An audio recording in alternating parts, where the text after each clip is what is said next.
당신의 변호사는 누구입니까? 나의 변호사는 판심입니다. 1심, 2심, 판심 법무법인.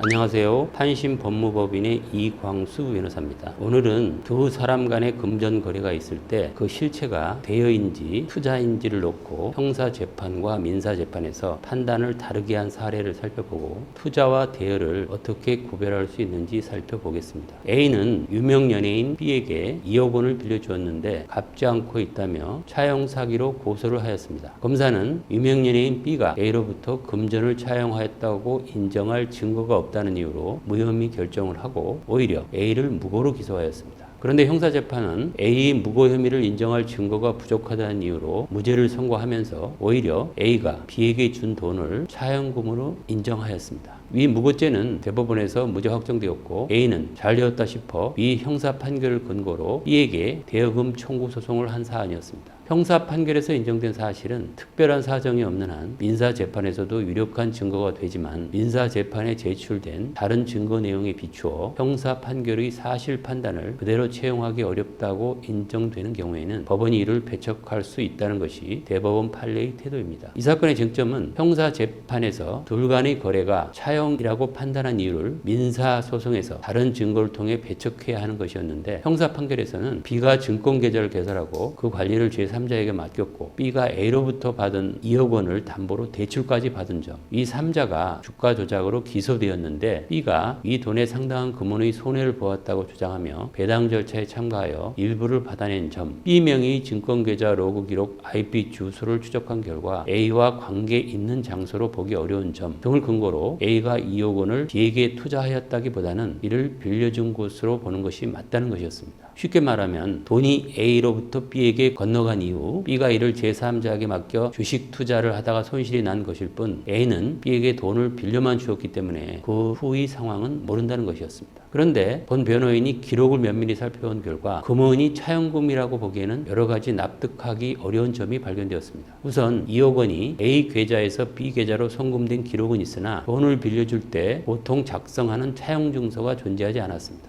A와 B가 아무런 근거 없이 거금이 오갈 정도의 특별한 관계가 없었다는 점을 감안하면 쉽게 납득하기 어려웠습니다. 그리고 이자 등이 지급되었다거나 이를 요구하는 흔적도 발견할 수 없었습니다. A는 B가 몇 개월만 쓰고 돌려준다고 약속하였다는데 몇 개월 후에 A가 B에게 대여금을 청구하였다거나 변제를 독촉한 사실 또한 전혀 없었습니다. A는 위 돈을 건네준 시점부터 1년 6개월이나 지난 다음 느닷없이 차용 사기로 고소한 것이 전부였습니다.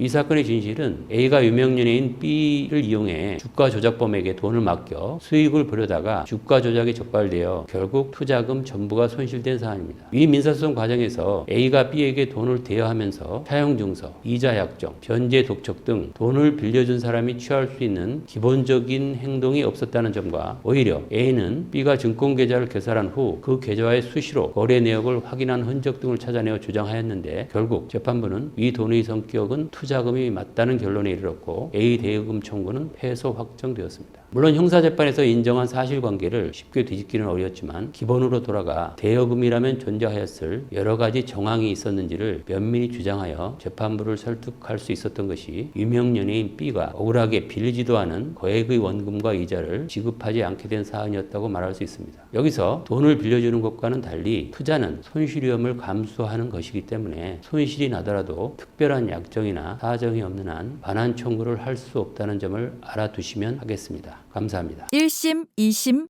판심 법무법인.